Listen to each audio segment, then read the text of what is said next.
Hi, and welcome to the masterclass on setting up your self-billing link. This workshop is going to answer the questions like, how does my client cancel their subscription? How does my client request a refund? How does my client update their credit card information?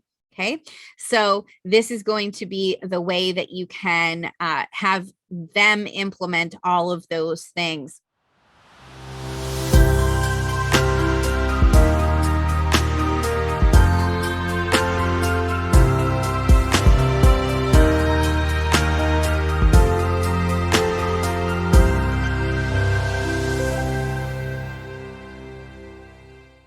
So let's go ahead and without further ado, let's dive in. So I am in my products, and then under products at the top, I'm in self-billing, and you'll be on this page here. You'll see the Kartra explanation. This is a small billing portal where your customers will be able to log in and view all of their past transactions, their active recurring subscriptions. They can download their invoices, update their credit card details, etc. They will be able to manage certain billing requests, such as to request refunds and to cancel active payment subscriptions, which in return might reduce the workload on your support team. So we are going to talk about how you can actually set this up to be somewhat automated so that you are not actually even having to approve requests for things. All right, so let's dive into the setup. The first thing you'll see here is this link. This link will be a default link if you are coming into this section for the very first time.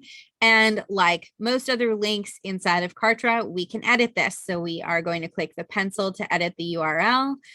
You'll see that by default, it will be your Kartra subdomain /self billing, and then you can name it. But if you have a custom domain integrated, you can go ahead and put that link onto that custom domain.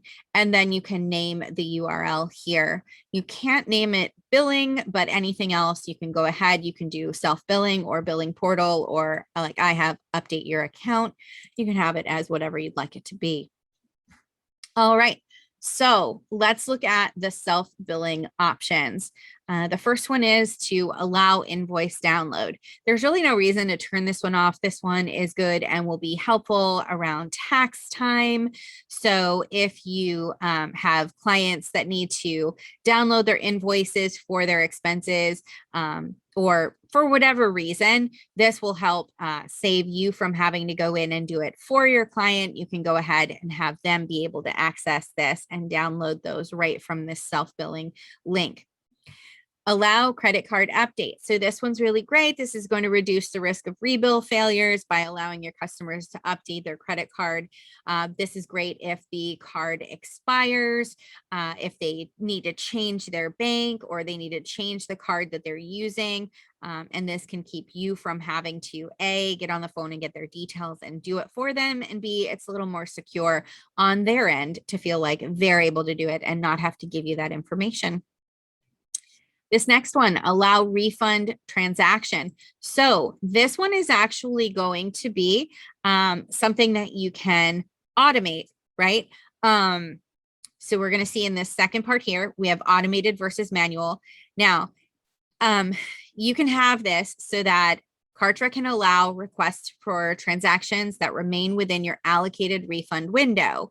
And you may be thinking, well, how does it know? Well, when we set up our products, you know, there is a section for your refund policy, and you have choices of no refunds, 7-day, 14-day, 30-day, or 60-day.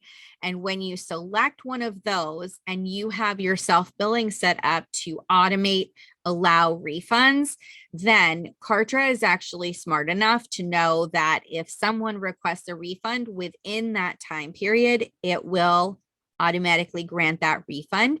And if they request a refund outside of that time period, Kartra will deny that refund because it's outside of your refund policy.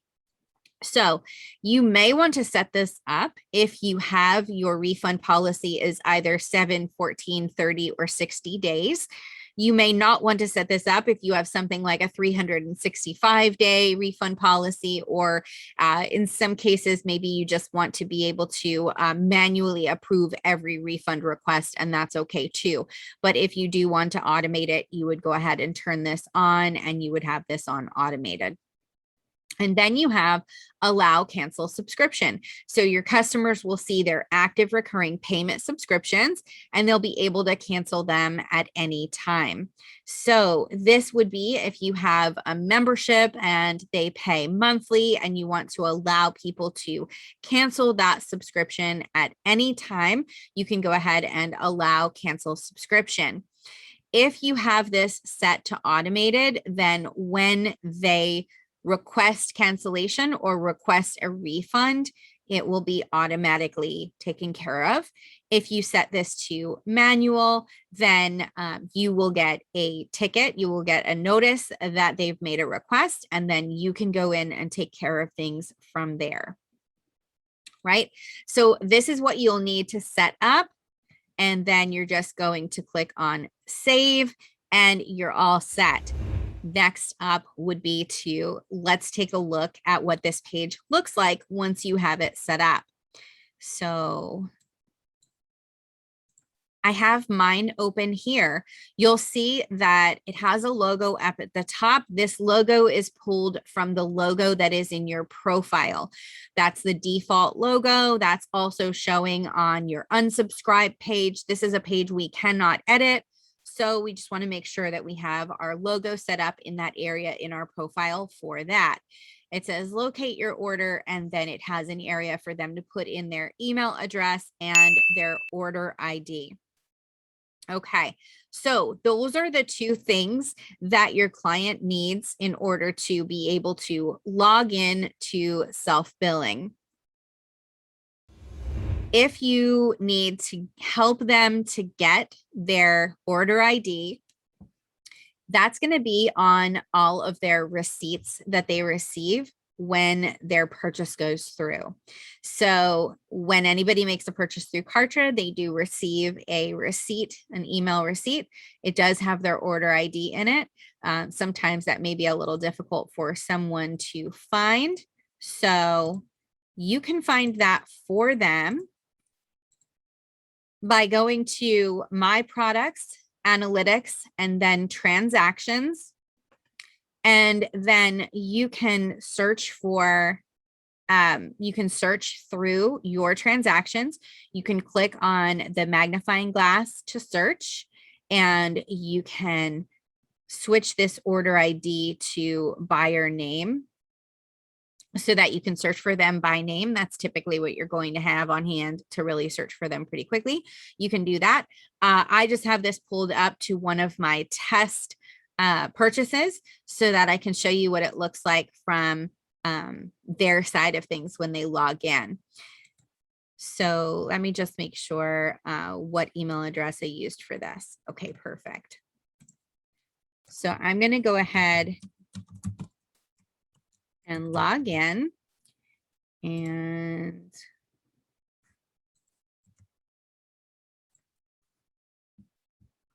okay, so this is what this looks like. This is my orders here.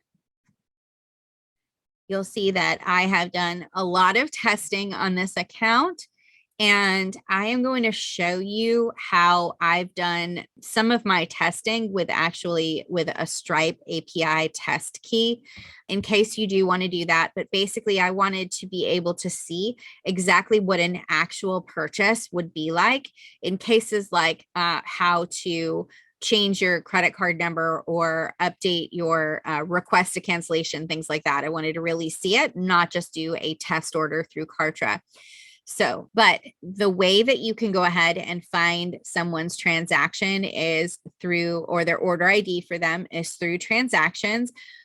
looking them up, and then you'll see a subscription ID is going to be if this is a rebuild product. So this is for a membership, let's say, and their original order ID is right here. This is what I used to log in. So if someone was asking you how they can update their credit card info, you can come in and grab their order ID for them. You can email them back the link to your self-billing page or portal and their order ID, and then just let them know they can log in, and this is what it will look like for them.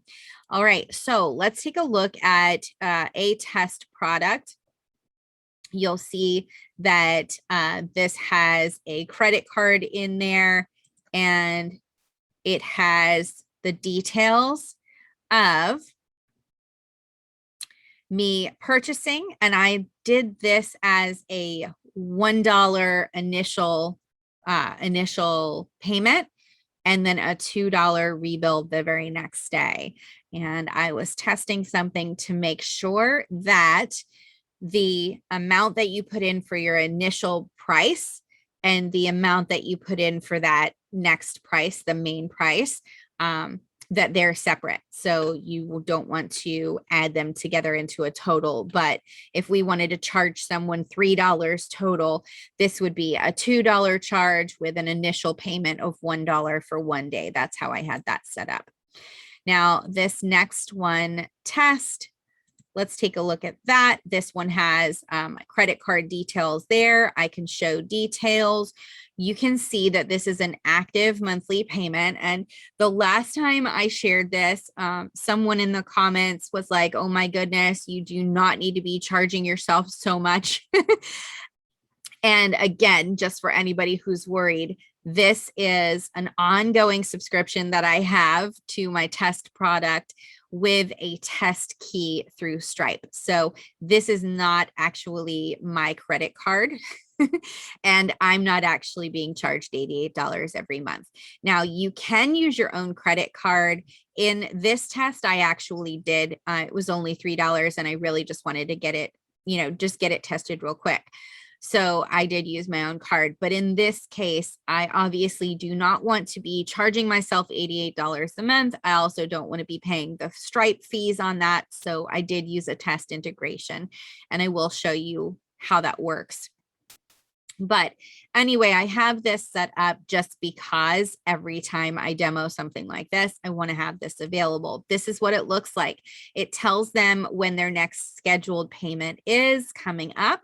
They can click the pencil here to change their credit card.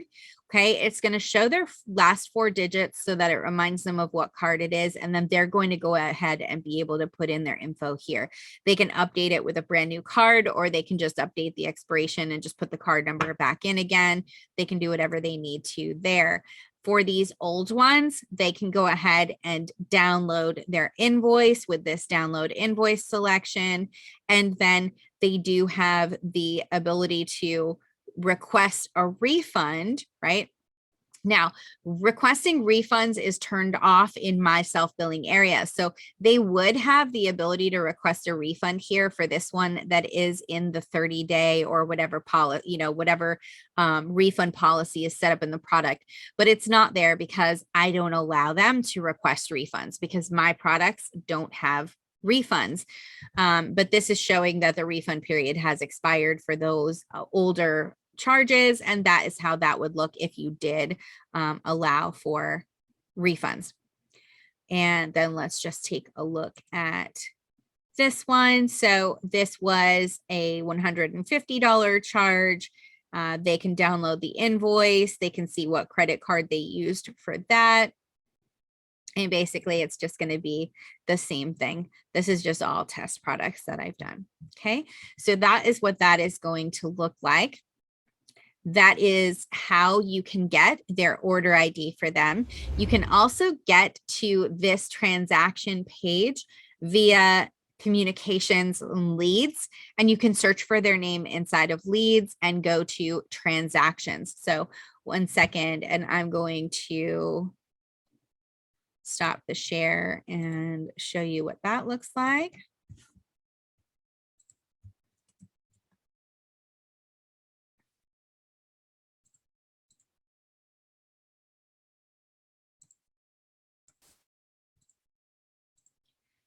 Okay, so I am in leads under my communications. I have looked myself up, my test lead. You can see I'm a very active lead there. And when I click on transactions, you'll see I can see all of the purchases. And if I click on order ID, that's going to open up the same place we were at just a minute ago, which is that transaction page. Okay, so two different ways you can get to it, from transactions, which is in analytics, or from leads, which is in my communications. And I do suggest that if someone is reaching out to you asking about how do they request a refund or how do they update their credit card, if they're asking you directly how to request a refund, you can go in and just refund them. And let's take a look at how to do that actually. So if we click on the order ID, you'll see this transaction window pops up. And you'll see here are some options that we can do. We can update their credit card info for them. I don't recommend that, but this is where you would do that if you want to. You can pause recurring payments. This is if you want to pause it without canceling their subscription, without revoking their access, and so on. You can do that here, or you can actually reschedule their next payment date. So let's say that you wanted to give them a month free, you can do that. If you wanted to reschedule everybody so everyone's charge gets put on the first, whatever you might want to do here, you can do that. And then you have billing actions. So you can cancel future recurring payments here. You can issue a full refund. You can issue a partial refund.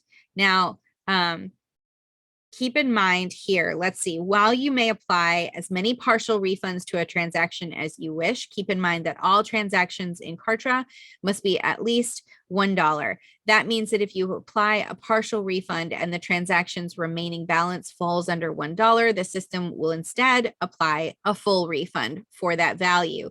In short, make sure that the partial refund amount is less than or equal to the transaction balance minus $1. Okay, so obviously, a partial refund isn't a partial refund if it's leaving less than $1 is what they're saying. So you would either give them a full refund, or a partial refund is going to leave them with paying $1 or more. Something to keep in mind is a partial refund or a full refund is for the amount of this bill. So if you have a product in which they pay $100 for 5 months and you issue a full refund for this $100 charge, you would be refunding the $100. You would not, a full refund does not mean you'd be refunding their whole $500 or anything previously that they've paid. It is in reference to the charge we have up here on the screen. So that would be a full refund. This refund would have to be at least a full refund would be for $88 monthly. Now, keep in mind, I've been paying this membership. Let's say this client has been paying this membership for, a year now or what have you. It's not refunding them every payment they've ever made. It would be a full refund for the $88 of this charge. A partial refund would have to be $87 or less. Okay. And marking as a chargeback. So a chargeback is when a client goes to their credit card and says, this is a fraudulent purchase, or I don't recognize this purchase, or I didn't make this purchase. And in that case, they would investigate, they would reach out to you, you would handle it from there. That's all outside of Kartra.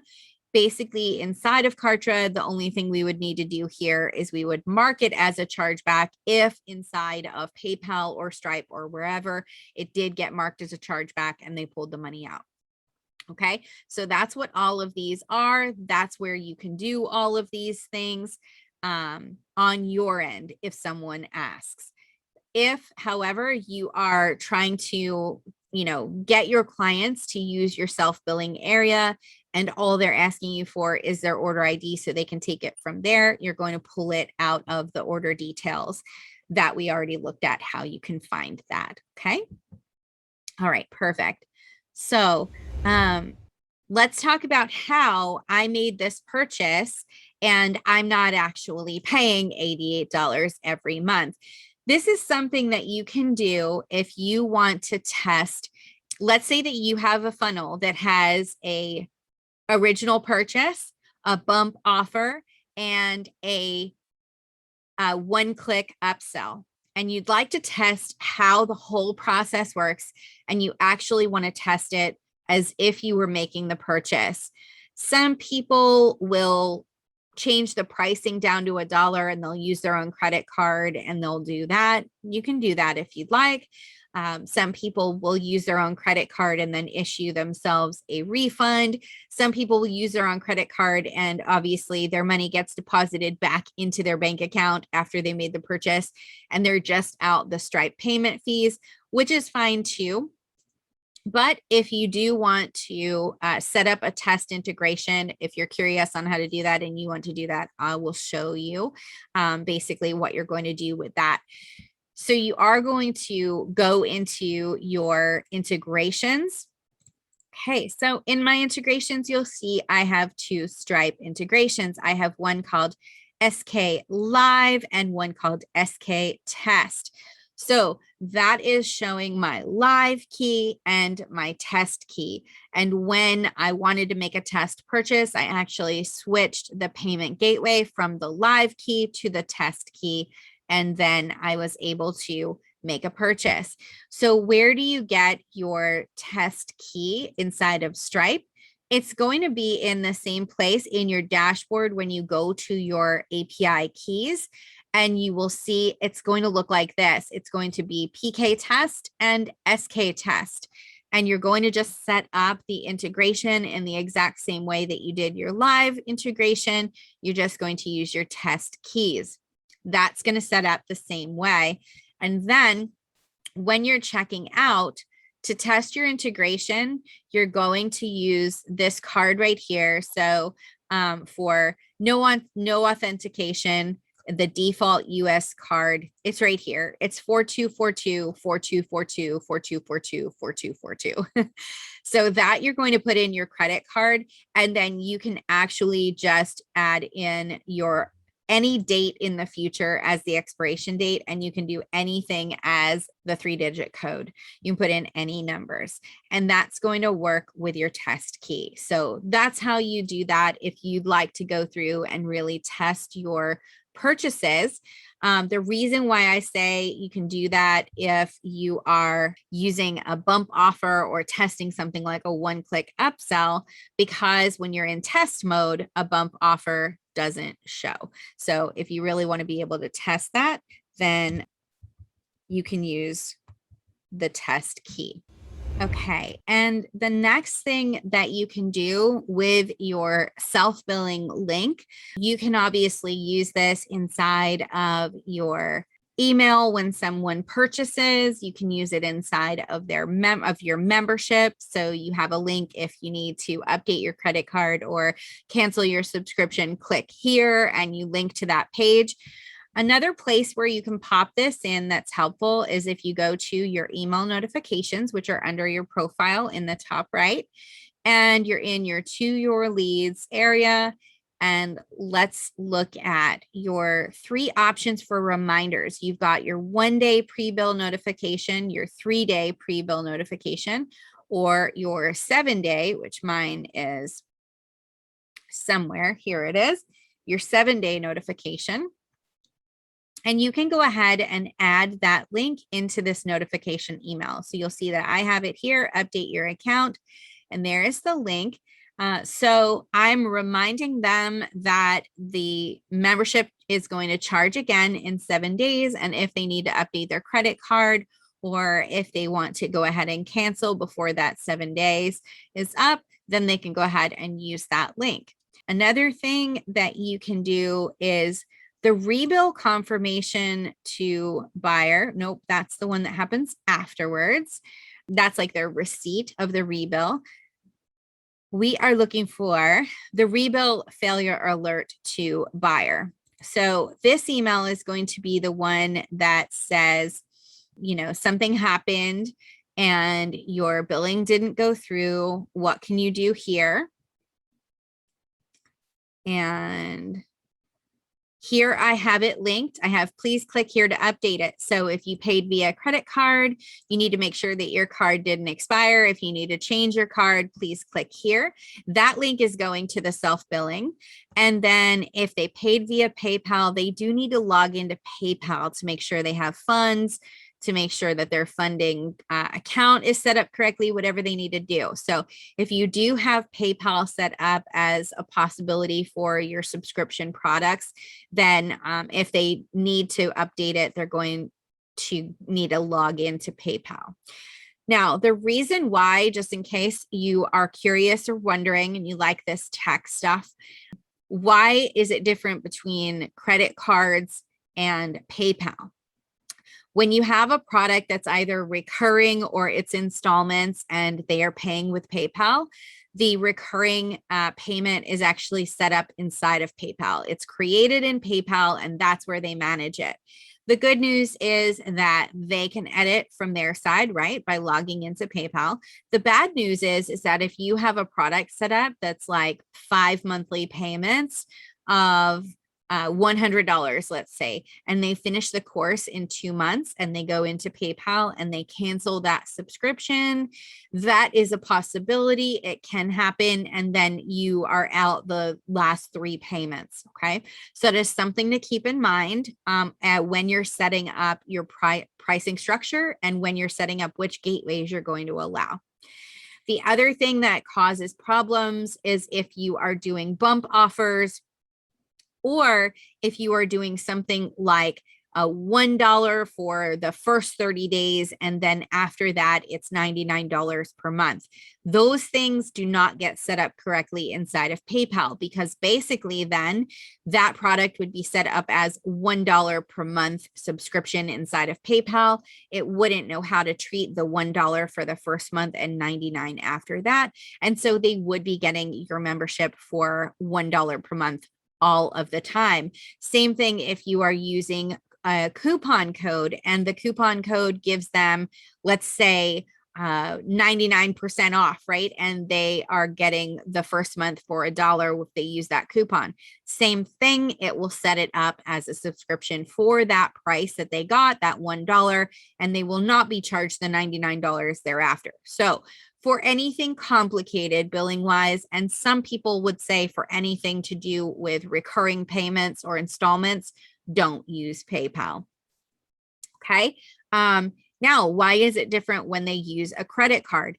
Because when you have a subscription product and you are using your Stripe integration or Authorize or Braintree, Kartra is actually the one that's setting up the subscription. Kartra is the one who manages that it's $99 per month, or that they got $1 for the first month, or that they used a coupon. Kartra is the one that tells Stripe every month how much to bill the person. The subscription is not set up in Stripe. So if you go into Stripe and you're looking for all of your subscription clients, you won't see them set up there because Kartra manages it. And the reason why is so that Kartra is able to give you things like bump offers and credit cards and initial payments and all of those complicated billing things that we are able to set up. It's because Kartra manages those inside of Kartra and not setting it up inside of Stripe. Okay, so that's the difference there. This is, I would recommend adding that link that you have to your self-billing to these emails, the failed recurring payment notification and a rebill notification if you have one. You can also add it inside of, like I said, the email that you send out when someone purchases the product. So if they join your membership and you want to just say, you know, here's your login info, and also here is the self-billing portal if you need to ever update your info or cancel your subscription. Some people won't want to put it in that email because you don't really want people to be thinking about canceling when they just joined, and that's absolutely fine. You don't need to. You can put it into the membership itself in some area where you have something that says need to update your credit card information. Do that here. Now, the other place where you can integrate your self-billing settings is actually inside of your help desk if you have one set up. So I'm inside of a help desk that I have set up, and I have fast forwarded over here to the self-billing area. And you'll see that this is going to ask if you'd like to display the billing section or not. If you say yes, it's going to ask you if you want to let users request refunds. And if you say, so it's no on the refund request, let users cancel subscriptions. And if you say yes, you can go ahead and then execute them automatically or manually review. So the self-billing link that we created in the beginning is something that's fast and easy. It can take you about, 5 minutes to set up and use. The help desk, you can integrate your self-billing rules inside of the help desk if you have one set up. But if you don't have one set up yet, self-billing is going to be the fastest way to get this going. But you can also have both. So I have this set up so that if you do come through the help desk, you're able to do the same things that I wanted you to do inside of the self-billing link. But I have the self-billing link set up in those notifications so that people can just get to that really quickly, log into that self-billing area and take care of what they need to take care of. All right. So we did this in a short amount of time here. And if you followed along and taken action, you now have your link to your own self-billing page. You can add this in to wherever you'd like to share this with your clients, or you can have this link on hand so that if someone asks you, hey, how do I update my credit card info? Now you know where to send them, what information they need, what that looks like when they log in, what they're able to do, and also what you're able to do on your end if you just want to go ahead and take care of that automatically when you get a request. All right. So thank you for joining me today. Thanks for following along and getting this set up. I will see you in the next masterclass or workshop. Have a wonderful rest of your day.